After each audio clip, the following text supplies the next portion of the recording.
Hold the phone there, boys. Where's your Christmas spirit? Sorry, folks. The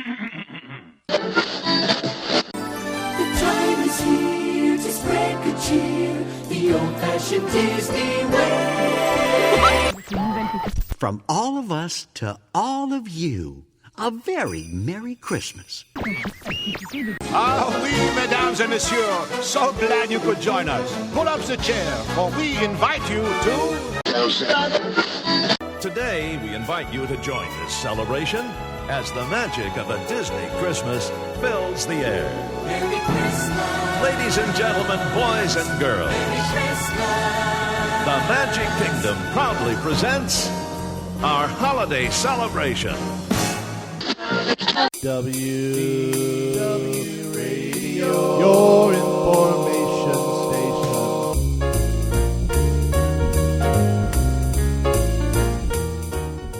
Hello and welcome to the WDW Radio Show, your Walt Disney World information station.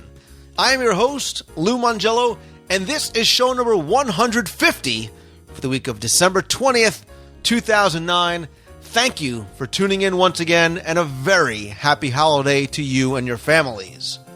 Speaking of the holidays, it truly is the most wonderful time of the year, and arguably the best time to visit Walt Disney World. A completely different experience than visiting during any other time of the year.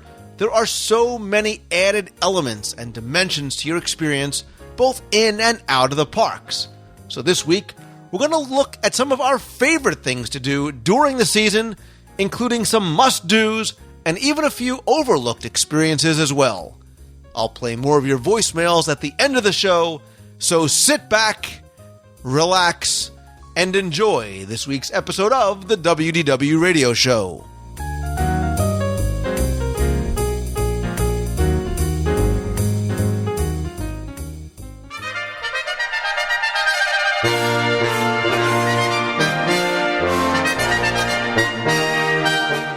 With Christmas right around the corner, and with many sharing in the belief that it is the most wonderful time of year to visit Walt Disney World, at the very least, it's certainly a very special time, although an argument can be made, and it has, by me, that food and wine is the best time of the year, but I digress.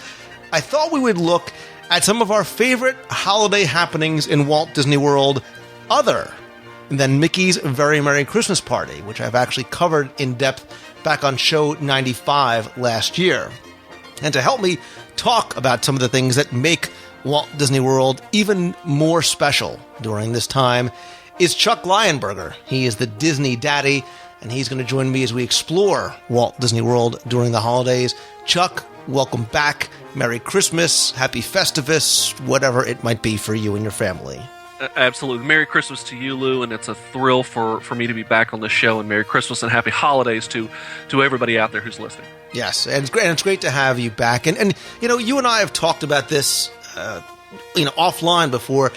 Obviously, there's so much to do in Walt Disney World all year round. And if you think that you've done it all, I'm sure that you haven't, and that's one of the things I love to do on the show. But I think that increases so many times over during the holiday season, which technically for Walt Disney World doesn't begin around Christmas.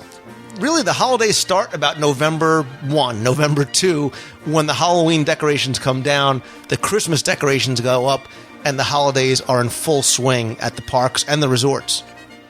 Yeah, absolutely. I mean, there is the transition between Halloween and Christmas lasts all of about 3-4 5 hours. Yeah, in fact, there's a recent show that's on HGTV right now that actually chronicles that switchover, and it's amazing what all takes place literally between Halloween and the day after Halloween, and the next thing you know, Christmas is up, and then it gets into really big full force right around Thanksgiving weekend when some of the major shows like Candlelight Processional, Santa's Around the World, and so many other things start to pop up. You know, one of the things that I talk about a lot with folks who ask me about going to Walt Disney World at Christmas time, I tell them, you got to think about this.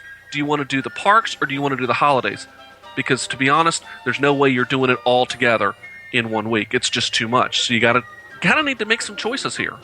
Absolutely, and that's a great way to put it, because I tell people all the time, they say, well, what's the best time of year to go to Walt Disney World? And of course, I give them the lawyer answer, and I don't just answer it with a simple, October. I say, well, you should go this time, or this time, and then you should also go again, if possible, during the holidays, because it's a completely different experience. It is not about riding rides. It's about some of the things that we're going to cover on the show. Yeah, no. When we went down last year for Mouse Fest, and my whole family and I got into the parks, and we realized just how much there is going on. We looked at each other and we said, "All right, attractions or holidays," and we chose holidays. And that entire week that we were down there, we probably rode no less than maybe no more than 10 attractions. Maybe just hit a couple headliners or two, and that was about it. Most of our time was spent experiencing all of the holiday things that are going on, and it's in every single park, and not just the parks, also around the property as well in the different resorts. You could spend a day doing the resorts alone. Easily. You can spend hours just doing the monorail resorts, let alone some of the others, and that's some of the things that we're going to cover. But, when we talk about Christmas, and when you mention Christmas to people in Walt Disney World, of course, for most people, the first thing they think about, and obviously a very special thing that you can do, is the Mickey's Very Merry Christmas Party. And for multiple reasons, one of which is because I did cover it in depth back on show number 95, which was November 30th of 2008. We wanted to sort of separate the two, but I did want to mention it quickly, because I think it's something that if you can do, and I say can because it is an extra hard-ticketed event. It's going to be about $55 if you purchase the tickets in advance, about $62 if you purchase it the day of, but it is something very special. And if it does fit into your plans and your timing and your budget, because again, you start talking about family of 4, 5, 6, I think we all agree, Chuck, you definitely should do it. Arguably the best of the hard-ticketed parties. Oh, it's easily one of the best of the hard-ticketed parties, and it's one of those things that if you're going to experience Christmas at Walt Disney World, you need to do it at least once. If there's a single, you want to try and get Christmas all in one big box and one package, you're going to find it at Mickey's Very Merry Christmas Party. However, what we want to talk about is getting outside that box, because there is so much more beyond just Mickey's Very Merry Christmas Party, and you can even experience some of the things at Mickey's Very Merry, a few of them, without actually having to be in that park. And we can talk about that in a little bit.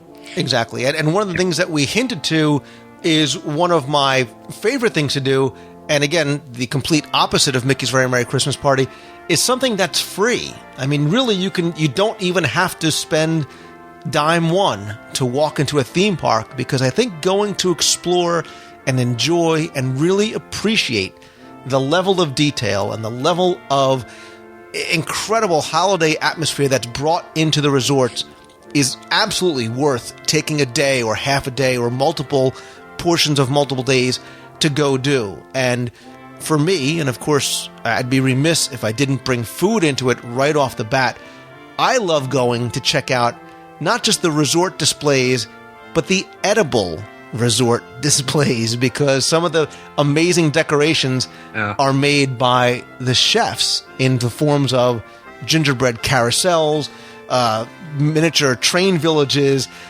Santa's workshop, the gingerbread house at the Grand Floridian, the Epcot, over at American Adventure. There's the gingerbread. Yep. I mean, the list goes on and on. There's probably, off the top of my head, maybe you got Beach Club, Yacht Club, Boardwalk, Contemporary, Grand Floridian, American Adventure. There's six or so. About all of them have some sort of edible or some other type of usually gingerbread decorations. And where else can you walk into a gingerbread house? And when I say walk, I mean literally walk into one. If you haven't seen this, it's worth going just to see the gingerbread house, because it is absolutely just mind-boggling what this thing looks like. I mean, it's enormous, and it's got something like 1,000 pounds of honey, and it's incredible just how much stuff is in this gingerbread house, and of course it's you can't eat the house, so please don't eat the house. Sadly, actually, some people apparently have tried to do that. But you can get gingerbread there. You can get real normal-sized gingerbread houses that you can purchase. But just to see this gingerbread house in the lobby of the Grand Floridian is absolutely, it's incredible to see all the work. And it takes days just to put it together, to say nothing about the months that it takes getting all the pieces prepared. Yeah, even if you go to watch the construction of it, I think that's something that's really enjoyable. And oftentimes Disney will post up videos of sort of a time-lapse photography video of the gingerbread house going up. I think the Grand Floridian is probably, for many, the pièce de résistance of the gingerbread houses. Like you said, not only can you look at it, you can search for hidden Mickeys that they hide throughout there, but you can also buy, and this is my favorite thing to do, is it smells beautiful in there, and there's the holiday music going on, and the Grand Floridian exudes that Victorian elegance and charm of holidays at home. You can buy a shingle. You can grab peppermint bark, truffles, lots of different things that they sell inside. There's also demonstrations of how to decorate and create your own gingerbread house. Again, it's other than to buy some of the food for yourself, it's free to get into the Grand Floridian and go and watch and just sort of sit and enjoy the atmosphere there for a little while. Absolutely, and even better, at nighttime, of course, you do have the orchestra that's playing wonderful Christmas music up on the balcony level. Of course, there is this, like many of the resorts, an enormous Christmas tree sitting in the middle of the lobby. If you have a PhotoPass card, and if you don't, pick up one because this is worth it. During the holidays, you can have a professional portrait sitting in front of that tree, full with the light sets and everything. No sitting fee, no cost whatsoever. You just line up, take your shots.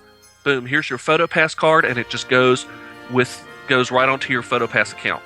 And the shots are absolutely gorgeous. They are beautiful pictures. We did this last year and had a whole series. I think we ended up having something like 10, 15 shots taken. It wasn't just like one picture. I mean, they took like 10 or 15 photos in front of the tree, and they're absolutely beautiful photos. And again, completely free. That's a great tip. That is a great tip. And certainly, while you're there at the Grand Floridian, I would highly suggest, if you can, get on the monorail, go visit the different displays at the Contemporary. The Polynesian, very, very different. They bring very much of a Polynesian feel to it. And if you are at or around the Epcot boardwalk area, by all means, definitely go check out the life-size gingerbread carousel in the lobby of the Beach Club. And over in the boardwalk, you have to go see Santa's workshop and the boardwalk train. I mean, Chuck, it's a work of art, what they do, that you said, takes months and months to complete. They're absolutely beautiful.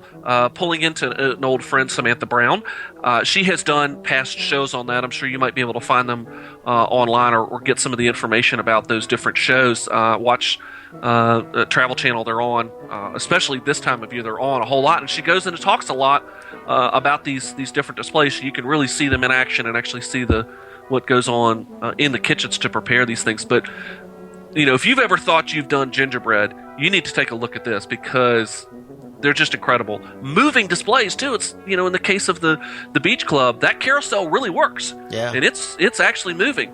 Then you've got the train club, the train set over in the Yacht Club, and last year there was another carousel over in the boardwalk. Again, just beautiful displays.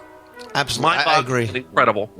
Yeah, and speaking of beautiful displays and unique displays, if you have occasion, if you're staying there, if you want to go eat over at Boma, by all means, make it a point to head on over to Disney's Animal Kingdom Lodge.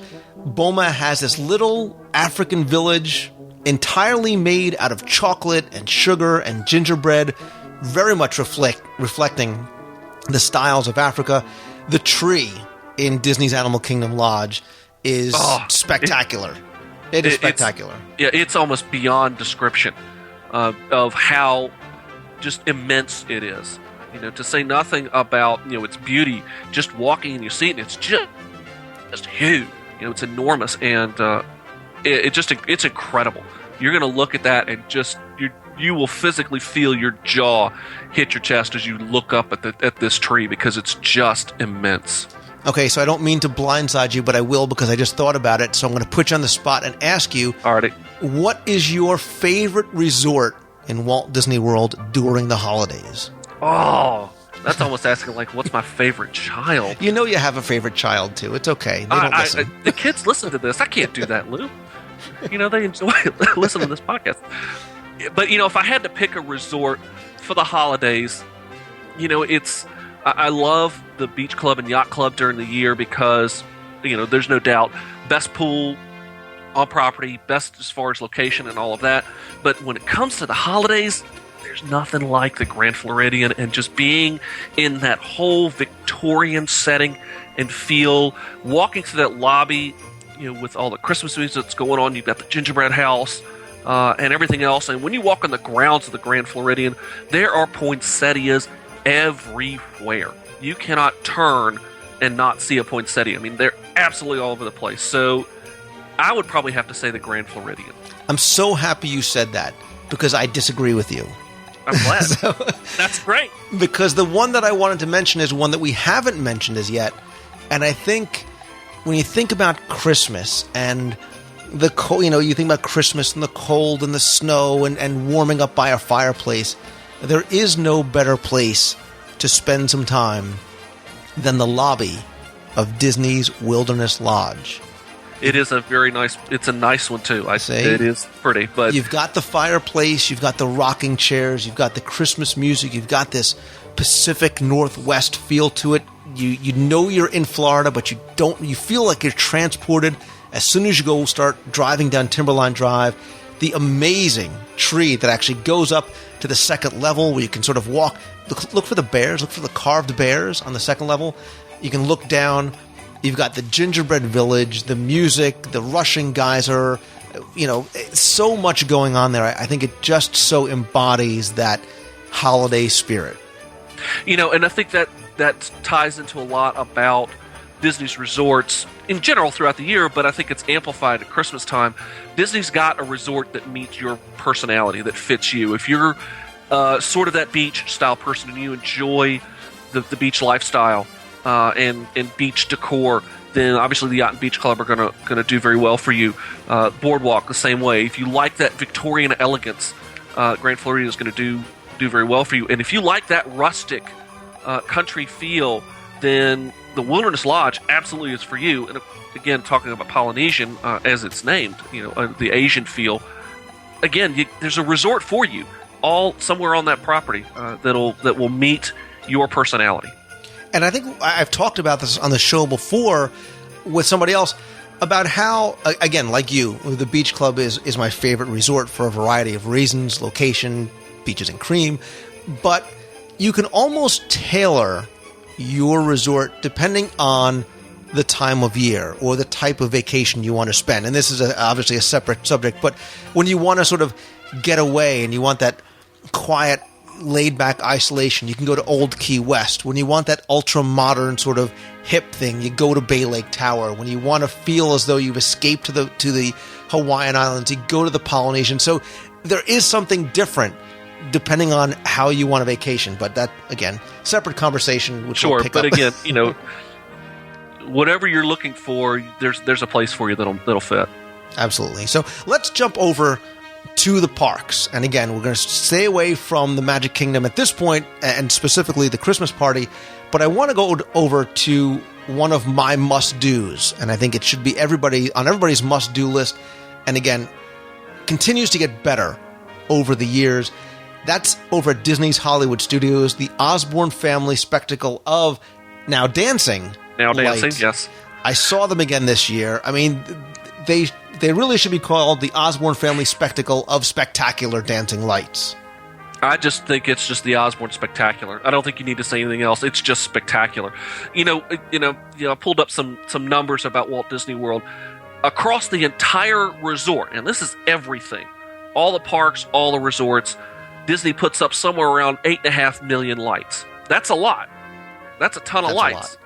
Now, 5 million of those lights are at the Osborne Spectacle. That's like a Clark Griswold house right there. Exactly. I mean, that tells you thought you did a lot for decorations outside of your house. Come see the Osborne Spectacle of dancing lights and see how it really was done. And to think that this all started with Jennings Osborne in Little Rock, Arkansas, and he did this out in front of his own house. And then it was 3 million lights, and since it came to Disney in 1995, they've upped the ante, and now it's... Yeah, Jennings obviously had a lot of money and a lot of free time, obviously, and obviously a little girl that he loved very much because this was done really as a present for her. The music that they associate with it is just wonderful. Everything from classic Disney music to more modern Disney music, Christmas music thrown in, all synchronized to the lights that go in rotations of every 15 minutes or so. That you can also do sort of a 3D thing. You can buy, they used to give them away. Now you can buy 3D glasses for $1, which sort of adds this weird sort of starlight effect to all the lights. Gets you a little dizzy after a while, but it's fun, and the kids really love it. And there's nothing like walking down the streets of America, hot chocolate in hand, with your family. It's snowing, the Christmas music is going, and then the lights dim, and these choreographed, buildings and trees and wreaths just go to the different musical things. It's just something spectacular. And again, unlike the Christmas party, but like so many other things during Christmas, the Osborne Family Spectacle lights are free. This year they ran from November 10th. They also run past the holidays into January 3rd, which is nice, and included with your admission to Disney's Hollywood Studios. The Osborne lights are absolutely spectacular, as they're named. If you want to try and catch these lights at Disney's Hollywood Studios, a couple of things to keep in mind. They light up at dusk, which sometimes is usually around the 5 o'clock, somewhere between 5 and 6 o'clock, depending on when you're going. There's a huge, enormous switch that some lucky guest will get to flick to actually turn the lights on. Like I said, that happens around dusk. The crowds start to pick up once the lights go on, and they see the lights and can hear the music throughout the park, and that draws people in. The lights also stay on until the park closes, usually around 8:30 or so, depending on extra magic hours. So if you want to try to catch those lights, you might want to be there either when they flick the switch, or sometimes wait until closing time, right around the time when the park is closing, where that big throng of people will have diminished. Again, another great place to make sure you have your PhotoPass card. PhotoPass photographers are around. They've got cameras on tripods and everything to take a really nice photo at night with the lights in the background and things like that. Also, bear in mind that there's more to the lights than just the main New York street. There are also lights down and around towards Lights Motors Action that are just as beautiful. Also down towards the San Francisco, there's a huge canopy of lights there. So there is a whole lot that's going on. So don't just stay in one place. Kind of move around and look for the different things that are there. There's a ton of little hidden Mickeys that are all in there. One little bit for parents: it does snow on the streets of America. Just like it snows at Mickey's Very Merry Christmas Party. However, this is not snow that you want to catch on your tongue because there's soap bubbles. So moms and dads, if you're listening, while it's fun to be in the fake snow, the simulated snow as it's falling, best not to try and catch that on the tongue and do that kind of thing because it's actually soap. Unless your kid deserves it. Unless he needs to have his mouth washed out with soap. I'll leave that for a decision for parents. But I agree with you. My favorite time to enjoy the lights is at the end of the night. Wait until everybody has started to get ushered out. Linger as long as you can, obviously being respectful of the fact that they are trying to get people out of the park. And just take your time and enjoy the somewhat empty streets and wander your way out down Hollywood Boulevard. Really beautiful with the twinkling lights. It's really a nice time, much like it is on Main Street, to enjoy the lights and the music and the park at closing. Yeah, they're absolutely beautiful. They go through about 100 gallons of that snow bubble fluid thing a night, and different snow machines, about 60 of them or so, and over 30 miles of extension cables. It's just an incredible thing that Disney does, and it takes months, absolutely months, to put it all on. And most of those lights now, in fact, if I'm not mistaken, all of them are now LED lights, and so the amount of electricity energy that's used is something like cut in half. So even in the grand splendor that the Osborne lights are, they're still green. Nice. I like that. All right, let's move over to another park, and one of my favorite things to do, whether I'm alone, whether I'm with my family, certainly things that I love introducing people to because I think it is so often overlooked, and these are the holidays around the world in Epcot's World Showcase, because above and beyond just displaying the holiday traditions and the holiday decor and how each nation celebrates the season, the traditions are enhanced by the storytelling. And that's what you have is in each of the nation's pavilions, you have an individual storyteller that really brings to life the legends and the folklore, some of which are very similar, maybe to what we experience here in the United States, some which are very, very different, and even so much more interesting and intriguing. And Chuck, I have to believe that you're going to agree with me that it's worth making the time and taking the time to wander and explore and enjoy every single one of the 11 nations' storytellers. Absolutely. This is one of the hidden gems in all of Walt Disney World. Can you tell I like these? They're absolutely fantastic. If there was one thing in Epcot that I would encourage folks to do, that's to take in every single storyteller presentation. And there's 13 in all. The American Adventure Pavilion actually has 3. There's one specifically about Christmas, where you can meet Santa and even Mrs. Claus. There's one about Kwanzaa and also one about Hanukkah. But above and beyond the American traditions, you get to learn and experience the holidays in places that a lot of us in the United States really are not familiar with. For example, Tarajdi, and I probably butchered that name, so anybody from Morocco, please, my apologies right now. But talking about Tarajdi and his drum as they're talking about the customs of Ramadan and Ashura, and that's over in the Morocco Pavilion, or over next door in Japan.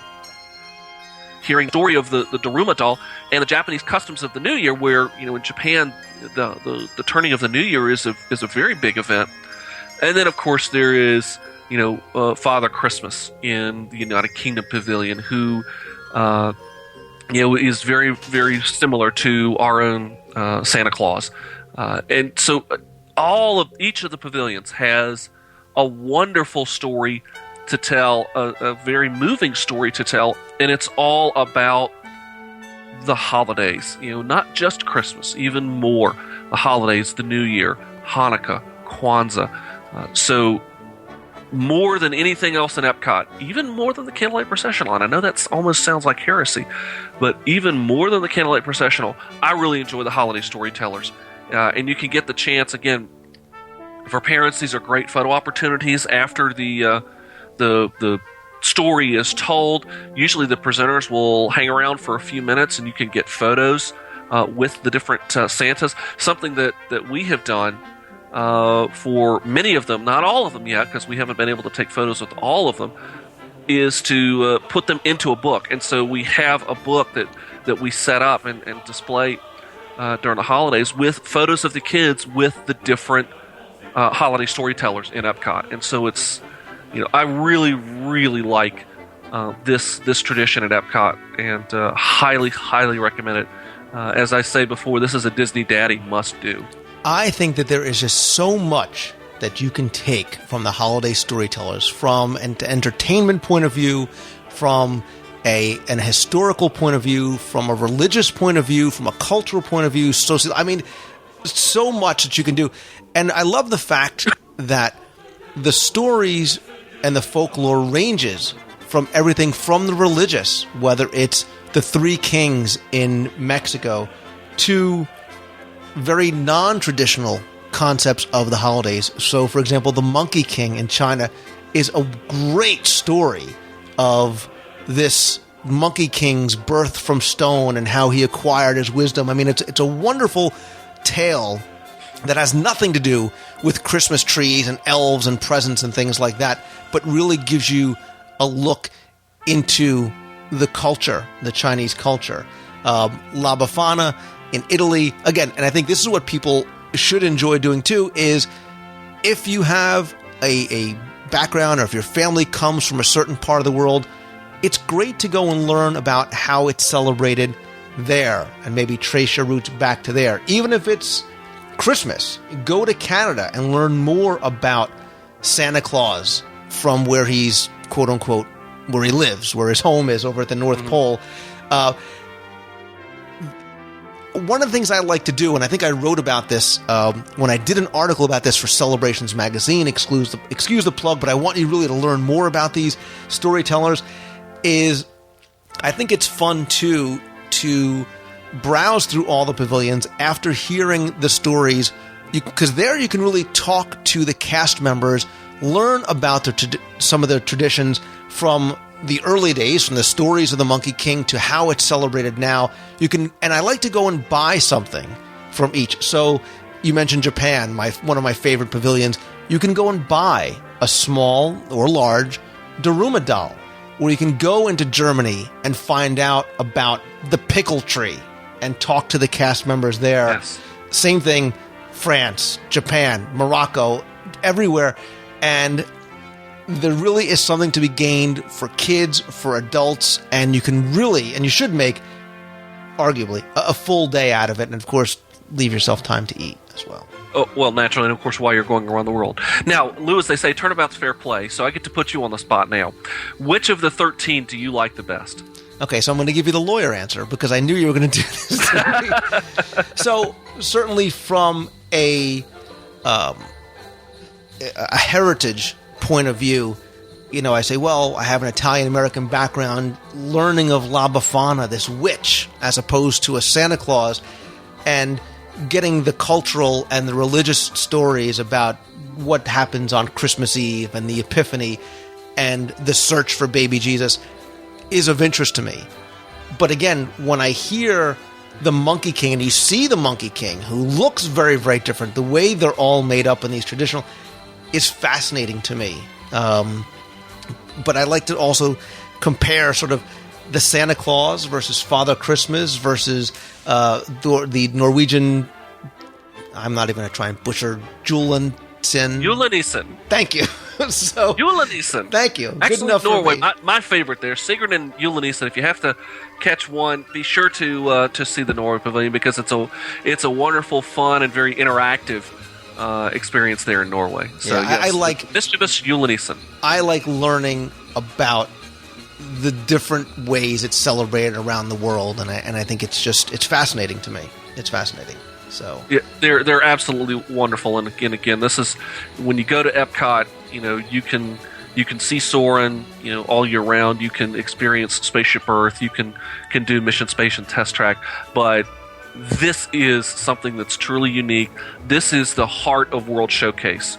This is the whole point of why World Showcase was created to begin with, was so that guests could experience the cultures, the traditions, the things that make these different host countries so wonderful and such a great experience. And so, you know, being able to understand, hear, and learn about the holiday traditions, and again, not just Christmas, but the holiday traditions in each of the different countries, it's one of the highlights of the holiday season when we get to go to Epcot.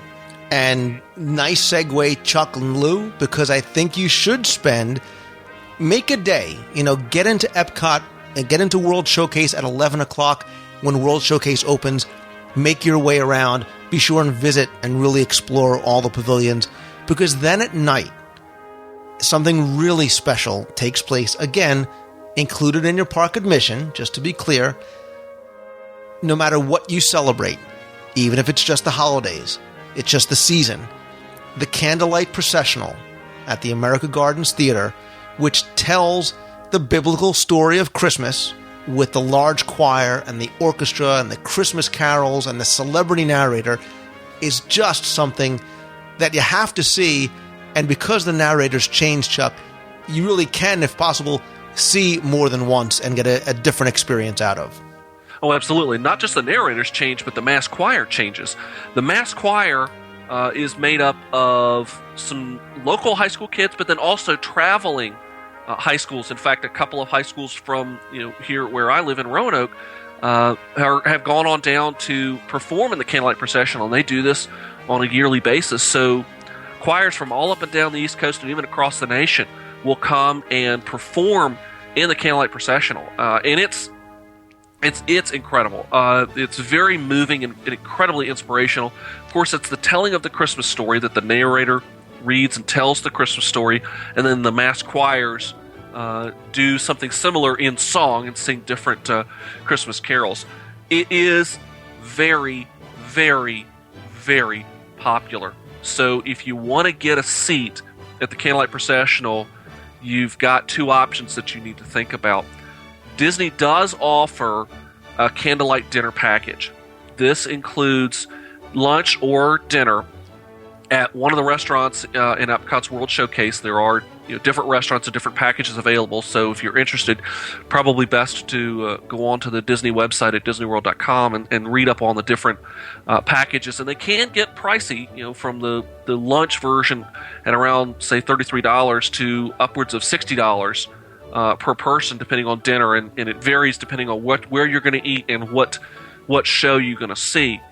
With that comes a guaranteed seat into the American Gardens Pavilion. Now, if you don't want to do a dinner package, there is, much like all the major attractions, there is a standby line. But know that you might not get a seat in that standby line. You probably want to line up there, at least 30 or 40, maybe 45 minutes to an hour in advance, especially the closer you get to Christmas, and especially that week in between Christmas and New Year when the crowds are just huge at Disney. You want to probably get into that standby line a good 45 minutes to maybe an hour in advance, and there's no promises there. It just depends on how many candlelight dinner packages are reserved, because they go in first. Yeah, and we can talk at length about the candlelight dinner package versus standby line, whether you think it's worth it or not. I've done both. I think if you are planning on going to eat, especially at one of the signature restaurants, if you're going to do a Tier 3, Chefs de France, Le Cellier, Teppan Edo, Tutto Italia, it's a nice option. It will be 2 dining credits if you are on the Disney dining plan. Some people I know try and shy away from those, but you don't have to worry about spending nearly an hour online in order to get in. And even if you want to go to see one and then come back another time and maybe not do the dining package to see another narrator, because they're very different. And just a quick rundown of the narrators from this year to give you an idea of the lineup. You've had people like Isabella Rossellini, John O'Hurley. Many of you know him from he was Elaine's boss in Seinfeld. I think isn't he the host of some game show or something now? I think he is. He's also he was well known. He was one of the first in the Dancing with the Stars series as well. Oh, there you go. Okay. Stephen Curtis Chapman, Annika Noni Rose, Princess Tiana to You and Me. Big thumbs up to the movie, by the way. Absolutely. Andy Garcia, Vanessa Williams, Abigail Breslin. I know Jimmy Breslin. I don't know Abigail, but I'll move on. Whoopi Goldberg, Brian Dennehy, Edward James Olmos, Angela Bassett, and Courtney Vance. So there's a wide variety depending on what you like, and that runs from November 22nd through December 30th. So, Chuck, again, we can't understate how much I think we both enjoy and think that is truly one of the ones that's a must-do. Absolutely, and I second only, as I talked about, to the Santas around the world, or the holidays around the world, is the Candlelight Processional at Epcot. This is the heavy hitter. This is the main attraction at Epcot. There are usually 3 shows, one around 5, another around 6:45, and then the final show is around 8:15. If you don't have any luck getting a seat, there is standing room only, and you've gotten some, and I've actually stood right behind the seating area before. You are standing for the entire performance, and your feet get a little tired, but you do get a nice view that if you do want to stand, you can. Another option, if you're not, if it's okay not to actually see the choir, but just listen to the music, and you can hear the music, halfway around World Showcase, go grab a bite and make your own sort of candlelight dinner package at the Liberty Inn, and then just sit down and listen to it right there. And so, you can do a number of different things and to enjoy that candlelight processional. Yeah, it's beautiful. It's moving. Definitely something to go see. But let's move over to another theme park. And before we head on over to the Magic Kingdom, I want to take a quick stop over at Disney's Animal Kingdom, because you might think, okay, how are they going to bring Christmas into this park that usually closes at dusk? There are two things that I think you should go and see over at Disney's Animal Kingdom. First, you can go over to Camp Mini Mickey. They do have character meet and greets. They also have holiday carolers that sing around there. Of course, the park is decorated in very unique, very appropriately themed ways for the seasons. You can go to Santa Goofy's Holiday Village. There's Christmas trees. There's photo ops. And be sure you see, and this is the thing that I really like, Chuck, is the special sort of themed parade, and that's Mickey's Jingle Jungle Parade. Mickey's Jingle Jungle Parade really is wonderful. If you've seen Mickey's Jungle Jammin' Parade, they do a holiday overlay with it, but it's more than just throwing some Christmas decorations on the floats and run on down the way. It is a total reworking and retheming of the entire parade, and there's a whole lot of just little hidden treasures in there. As you're watching, as you're going through in some of the early floats, look and see if you can see Santa's list, and he's got the naughty and nice list, and notice that there's one name that's on both. I'm not going to tell you who it is. You have to see it for yourself. As Minnie's float parade goes through, be sure to take a sniff in the air, because you just might get a little whiff of hot chocolate as they pump the scent into the air. So, Mickey's Jingle Jungle is a fun parade, and again, it's a different parade. It's not like what you would see over at Mickey's Very Merry Christmas Party. It's a very different parade, but nonetheless, I think it's wonderful, and I think it's a highlight of the holidays, especially at Animal Kingdom.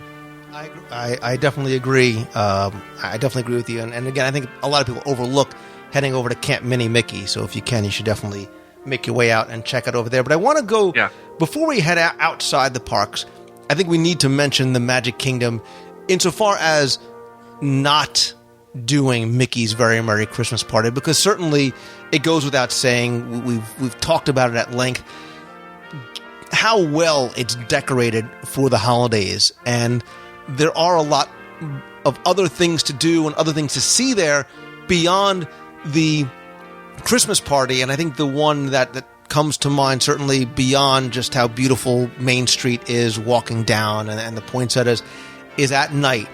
The Cinderella Castle, Dream Light, the lighting ceremony, and the show is just, something special. I really, again, I'll throw in, it should be the Cinderella Castle Spectacular Dreamlight Show. Oh, yeah. When I read a couple of years ago that Disney was going to put lights on the castle, I just looked and said, I have got to see this thing. And any photo that you see, any video that you see, even the description, Lou, that you and I are doing, does not do it 1 ounce of justice. You have to see this thing in person, because it is truly amazing. You can't leave the lighting, from the lighting of the castle without just a warm feeling in your heart, because it just is an amazing story and a spectacular. And here's an interesting thing also about those lights. They're like the Osborne Spectacle of Lights. They're LED lights, and based on some information that I was reading, that the amount of energy to light that castle is about the same amount of energy that it would take to run like 2 or 3 washer and dryers. And that's about it. Isn't that amazing? Think about all the lights that are on there, and it's just a couple of washer dryers. Like I said, when you see it in person, first of all, when you see it in person, you watch the castle the first time, and then if you happen to get a chance to see it more than once, watch the reaction of people around you, because you do see mouths fall agape, and you see people, I mean, you hear people go, because it is such a really breathtaking thing when you see it. And again, if you're watching it on YouTube, you are doing yourself an injustice because it does not translate as well as when you're actually there. Again, free with admission. They do it every night. You must go and see the Castle Dream Lights. And again, there's nothing like Main Street, USA at night with the snow falling and the castle lit up in the distance. You think about the holidays in Walt Disney World and Christmas in Walt Disney World with a tree in Town Square. That's it. I mean, that's it right there. That's the image that comes to mind. That's the sort of nostalgic memories of going with my family that first are conjured up when I think about Christmas in Walt Disney World. It doesn't get any better than being on Main Street to see all the swags running across the street, and then to see Cinderella's castle lit up in covered with twinkling ice, as it's supposed to represent. It just doesn't get any better than that. Grab yourself a hot chocolate, if you happen to be at the party, or go grab something from a confectionery, food for Lou, and then you could spend the evening just slowly perusing Main Street and just basking in all that Main Street provides, to say nothing about the other lands at night. And like I said before, again, being respectful of the fact that Disney wants you to leave when the park closes, if you are able to sort of remain as long as possible and you take that long glance down an empty Main Street at the castle in the distance, it's a special moment. I don't know how else to describe it, or maybe I'm just a geek and we'll move on. So no, you're not. It is a beautiful moment. As they come to the kiss goodnight. Especially if you can take advantage of it on the nights when there's those extra magic hours, and so the park stays open very late at night, sometimes 1, even 2 in the morning or so, depending on when the night is. Go up there onto the balcony of the train station and stand right in the center and just look down Main Street, and you have the Magic Kingdom at your fingertips, and it's almost as if you're the king of the Magic Kingdom, and it's just breathtaking. And be sure you look at the lit up castle from different vantage points, like Big Thunder Mountain Railroad, from the top of the Swiss Family Treehouse, from the TTA, because it just looks beautiful from all these different angles. And certainly if you're a photographer, bring lots of SD cards and lots of batteries as well, because you're going to need and definitely bring your tripod. Right? You need your tripod. Another beautiful one, and I've taken this shot several times. The bridge between the hub and walking over to Fantasyland on the right side or the left side, either one, but where you've got the water there that you can take the shot with the castle reflecting in the water there. It's just beautiful. I agree.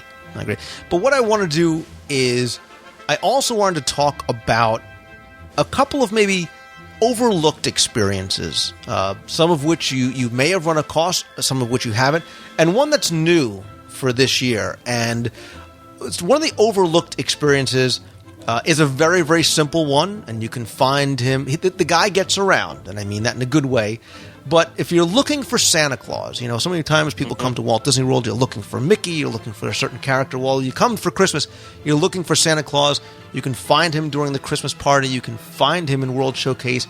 But you can also find him in downtown Disney. Yep. For about a week before Thanksgiving until Christmas Eve, because he's a little busy that night, you can find him in a little chalet over in the downtown Disney marketplace. Again, you can bring your own camera. Photo Pass is there, and he's there during the day and in the evenings as well. Yeah, and this is another great, again, free thing to do. There is no cost to go to downtown Disney, so you want to get a chance to meet the big guy, there's a great opportunity. I agree. And the other, I think, very much overlooked experience, and one that I recommend whether you are a family, whether you're a couple, whether you are honeymooners, whatever it might be, is, again, you think of that sort of Norman Rockwell-esque Christmas. Nothing would be better than a holiday sleigh ride. And you're like, well, I'm in the middle of the swamps of Florida. Believe it or not, you can do a horse-drawn, quote-unquote, sleigh ride over at Disney's Fort Wilderness. Again, from the end of November until the end of December, you can have 4 adults in the sleigh or 2 adults and 3 children, 9 and under. It's about a 25-30 minute ride. Departs every 30 minutes, starting at 5:30. It runs till about 9:30 over at the blacksmith shop. It's $60 for the ride. Really, really, again, Chuck, it's one of those things that you want to do something really special for your wife, your husband, your girlfriend, your family, whatever it is, your kids. This is one of those things that I think is very different and certainly very memorable. You know, when you experience things in the park, they're wonderful and they're magical, but there is a little bit of a hustle and bustle. There's a lot of people in the parks, especially during the holidays, but something like the sleigh ride, the carriage ride over at Fort Wilderness, it's just you or the folks that you have brought with you, and nobody else but you, the driver, the horses, and the trees. And, you know, there's a lot of peace and a lot of serenity that you can find on those carriage rides. And guys, you keep emailing me, asking me, I want to propose, I don't know where. If you're coming down between November, during December, holiday sleigh rides, let me know how that goes for you. Yeah, that's that'd a be good great. one. That'd be an awesome way to pop the question. So let's mention one more thing, Chuck, that I'm thinking about, and that's something that's new for 2009. Because again, I want people who says, well, I've been there during the holidays, I've seen it all. This year, there's something new, and I unfortunately didn't get a chance to see and or hear it, but you did. Yes. And it's something called Joyful. Yeah, it's Joyful, and it's over in Epcot, over at the Fountain of Nations, and they're sort of the little stage there on the World Showcase side of the Fountain of Nations. While unfortunately this year we did lose the Lights of Winter at Epcot, spanning the walkway between Future World and World Showcase. As Walt said, the parks are always changing. He said Disneyland is never completely finished, so they'll always change, and so Epcot is the same way. And so while we've lost the Lights of Winter, we now have Joyful, and this is a gospel group that's performing there at Innovations Plaza, and it's featuring the talents of a group called the Divine Voices. And it's run about 4 times in the afternoons from 1:15 to 4:15 each day.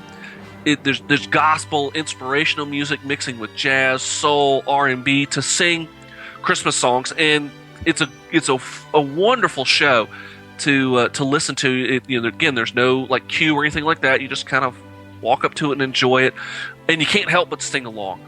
They're very inspirational, very uplifting songs and holiday experiences that you will find yourself, even if you're not singing along, I'll bet you'll find yourself tapping your toes and kind of bouncing your head to the beat and enjoying this music of Joyful. And again, it's another great example of live music returning to Walt Disney World. That's exactly what I was going to say. I so enjoy the live entertainment, the different types of live entertainment around the parks. This sounds like it is a welcome addition. I'm really sorry I didn't get a chance to appreciate it this year. Hopefully I'll be able to catch it next year because I've heard nothing but good things about it. And the last thing I wanted to mention too are 2 places that you can visit, but not just during the holidays, but ways that you can enjoy Christmas all year round in Walt Disney World. And they're obviously, if you know that they're there, but those are the Days of Christmas Shop in downtown Disney and Ye Olde Christmas Shop in Liberty Square. They're open all year round. They have Christmas decor, Christmas ornaments, decorations, anything you want to bring home for the holidays all year round. I've actually done very detailed look, DSI, Disney Scene Investigations on both of these on separate shows. I'll put links to those in both of those show notes. Certainly, Chuck, Days of Christmas in downtown Disney starts to get just a little bit busier around the holidays, but if you want personalized ornaments, theme park-related ornaments, character ornaments, any sort of Disney holiday decor for your house, these are the places to go. Yeah, they're wonderful shops. And, if there's something holiday-related and it comes to Disney, you're going to find it at one of these 2 places. You're probably going to even find things you didn't even know existed. Absolutely. So, and don't forget also, there's one other spot you can go if you're looking for a touch of holidays all year round. You can always take a little pose with the snowman over at Disney's Hollywood Studios out by near Mama Maria's. There's always the snowman there too, that you can always get a little bit of wintertime and a little holiday magic there too. Very nice. Very true. I forgot about the snowman out there. So, yeah, I mean, that's what I mean, Chuck. This, we talked about all these different things, none of which involved an attraction, a show. So much of it is free or included with your park admission or takes place outside the parks. Things that you can do and memories you can create with your families, because I think that's what the holidays are all about. You can enjoy it. You can learn. You can actually include food and eat with some of these things. But again, I think the holidays is an extra reason to come down to Walt Disney World if you can, over and above just coming down to enjoy the parks. Yeah, what better place to enjoy the most wonderful time of year than being in the most wonderful place on earth, and that's Walt Disney World. I agree. And even if you just want to go and sit in the park and people watch and listen to the music, you can't help but not do it with a smile on your face. So, Chuck, I so appreciate you putting a smile on my face as we talked about a lot of these things. I missed most of them this year, unfortunately, but thinking about it and thinking about the memories I created with my family really sort of makes me enjoy and makes me remember how much I appreciate the holidays at Walt Disney World. To read more from Chuck, you can go to disneydaddy.blogspot.com. Chuck Lionberger is the Disney Daddy. Chuck, again, always welcome, always appreciate you coming on the show. Anytime, Lou. And again, happy holidays to you. Happy holidays to everyone out there.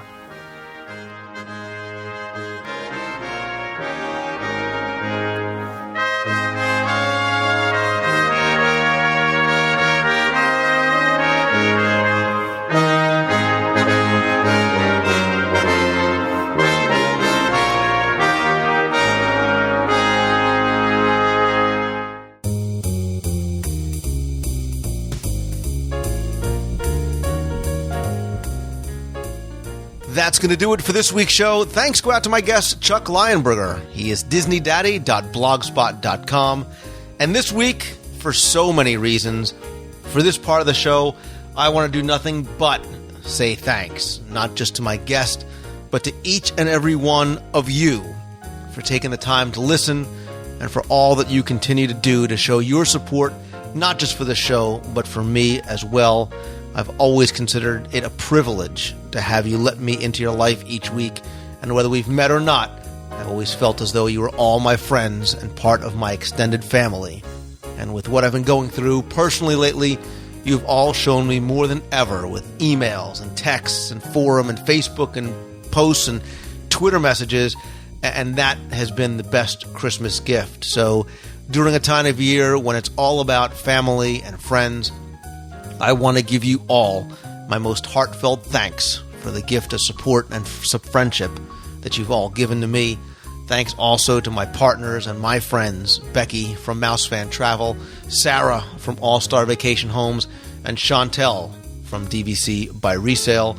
I want to quickly apologize for the show recently, as I've had so many things planned for December and beyond, but with my dad's illness that prevented a lot of that. I promise I still have a lot of things in the works that I will be launching next year. So thank you all again for your patience. I promise I will get the show back on track as quickly as possible and bring back the news and rumors and some of the other segments.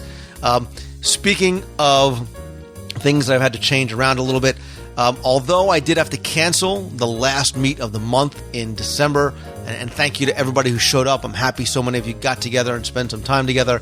I have been planning on having the next one on Saturday, January 9th. That's during Marathon Weekend. But I do have to hold off at this point, confirming, again, due to my dad's treatment schedule. I promise I will let you know as soon as possible, either on the show or on the site or Facebook or Twitter. So that's it this week. No other announcements, no other news.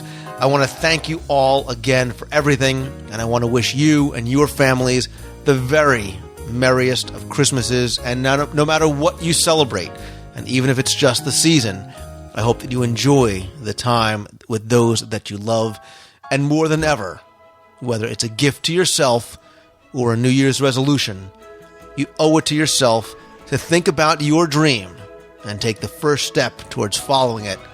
And once you do, always keep moving forward. Take care, my friends. Thank you all again. See ya. Hi, this is Renee from Fort Collins again, and I was calling because of your new question about our Disney 2010 resolutions.